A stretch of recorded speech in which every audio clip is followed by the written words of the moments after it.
Hello, math friends. This is Pre-Calculus section 2.6 notes.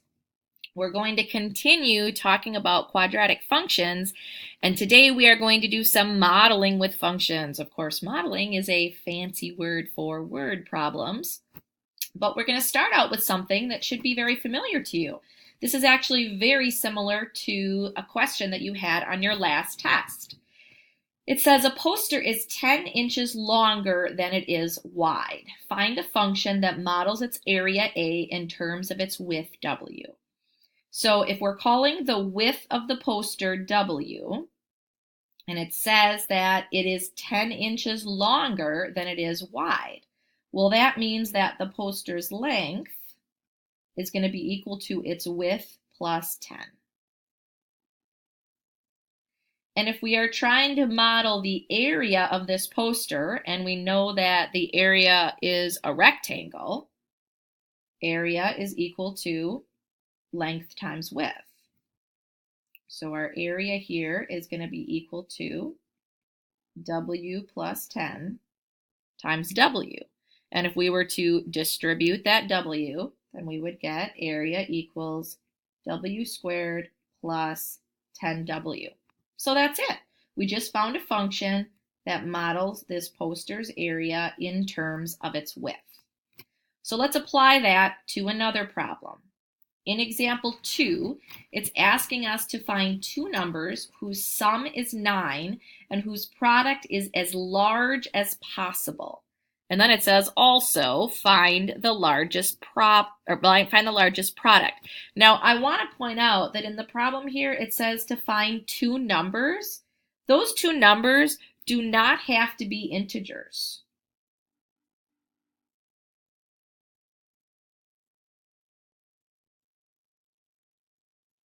We're used to these kind of problems always being nice numbers to work with, like, oh, 10 and 12, but it might not necessarily be that. We'll have to find out. What we know about these two numbers is that the sum is 9, and we want the product to be as large as possible. So for part A, it says create a table to define your variables. This is just kind of going to help us figure this out. Okay, so there are only so many possibilities of sums of numbers that make 9. Now I know we said that these don't necessarily have to be integers, but let's just use integers to kind of help us puzzle through this. Let's say our first integer was 1, and if the sum has to be 9, then that means that our second integer has to be 8, right? Because 1 plus 8 makes 9. Well, the product here of these two would be 1 times 8 is 8. Okay. Well, what if the first number was 2 and the second number then would have to be 7? Well, that yields a bigger product. 2 times 7 gives us 14. So it looks like as we bring our numbers closer together, our product appears to be getting bigger. Let's continue and see if that theory is actually true. What if our first number was 3? Then for a sum of 9, our second number would have to be 6. And 3 times 6 gives us 18. So yes, our product seems to be getting bigger. What about if we had 4 and 5? That's going to give us a product of 20. So basically, it looks like if we were to, now let's kind of translate this into generic algebra terms. If we were to call our first number x, then our second number would have to be 9 minus x, because we know that they have to have a sum of 9. And then our product would be x times 9 minus x. So it looks like that's going to be our algebraic function. Our product is going to be x times 9 minus x. And if we were to go ahead and distribute that, we would have negative x squared, plus 9x. And now we can use our model that we just came up with to solve our problem, because remember, our maximum value always occurs at the vertex.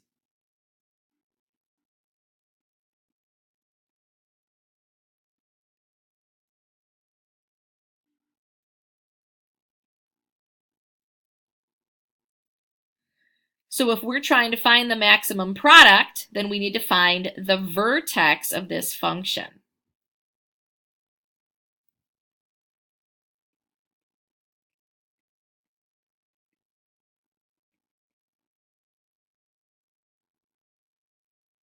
The maximum product will be at the vertex.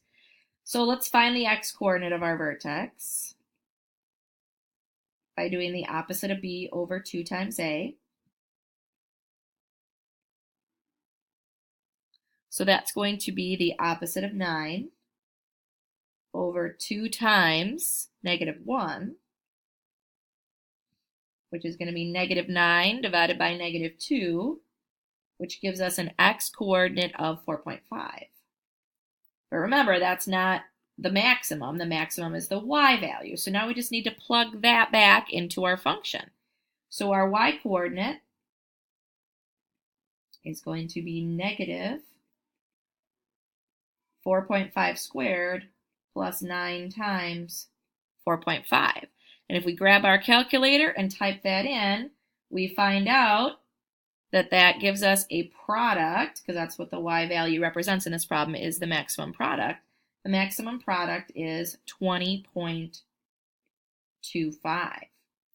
So this equation, if we were to graph it, is going to be a parabola. And we just found that our vertex is going to be at the point 4.5, 20.25. So to answer our question, the first number here, or our x value, would be 4.5. And then our second number would be 9 minus 4.5, which is also 4.5. And that should make perfect sense, because what we discovered with the table we were building is that the closer together our two numbers got, the greater our product became. So if our two numbers had to add up to 9, the closest they can be together is if they are exactly the same number added to each other, right? So 4.5 plus 4.5 gives us 9, but that gives us our maximum product. 4.5 times 4.5 gives us the product of 20.25.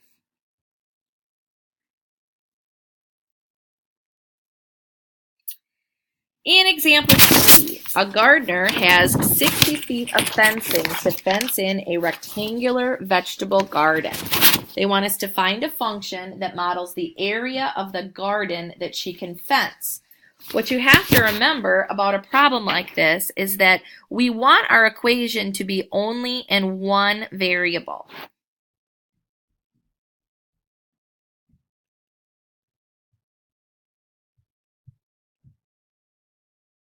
Okay, so when we write our equation, we need to express our dimensions in terms of only our width.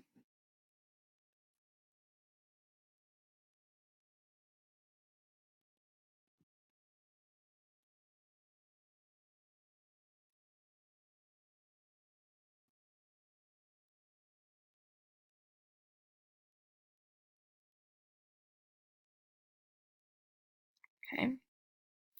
So if they tell us that, well, first of all, we know that our perimeter of a rectangle, here we've got a width, and we've got a width, and we've got a length, and we've got a length. So hopefully you remember that your perimeter is going to be 2 times the length plus 2 times the width. Well, we know we only have 60 feet of fencing available, so that's the perimeter that we have to work with. So we can say that our perimeter is equal to 60. So 60 is 2 times L plus 2 times W. Now all we have to do is solve this for L.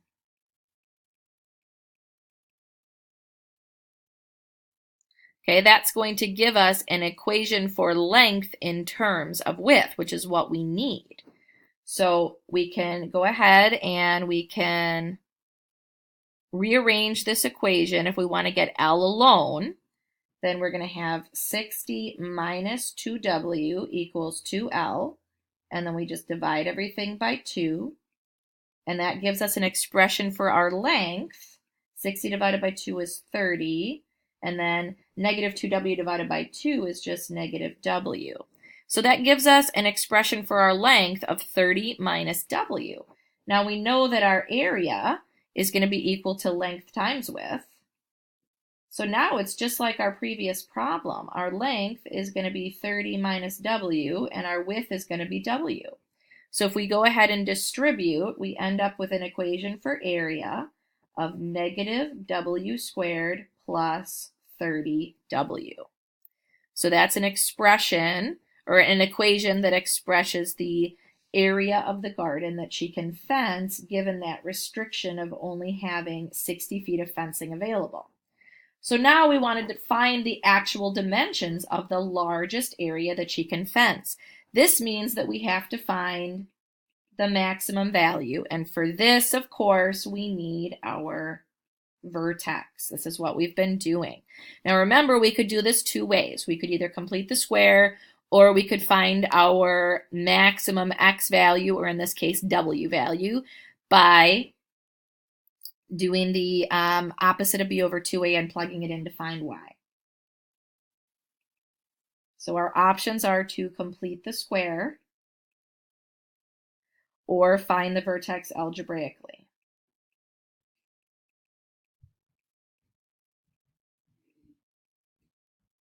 And this would be by doing x equals the opposite of b over 2 times a, and then plug that in to find our y value.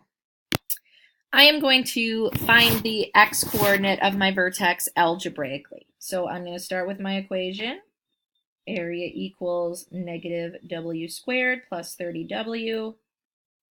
And I'm going to do, in this case, obviously our variable is w, not x. So the w, or the width coordinate here of my vertex, is going to be the opposite of b over 2 times a.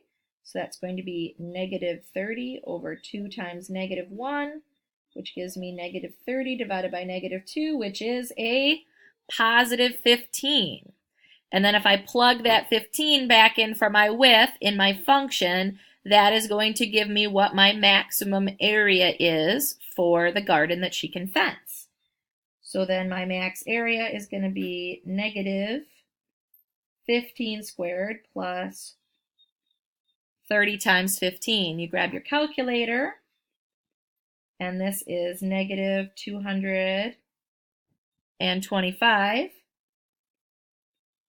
plus 450, which gives us a maximum area of 225. So the answer is, to get the maximum area out of her 60 feet of fencing, her width of her garden is going to be 15 feet, and the length of her garden is going to be 30 minus 15, which again is 15. And we learned in the last problem that the maximum area, or in the previous problem, the maximum product occurred when our two numbers were as close together as they could be. And once again, we see that with this problem as well. Now, they're not always the same, but in this case, they are.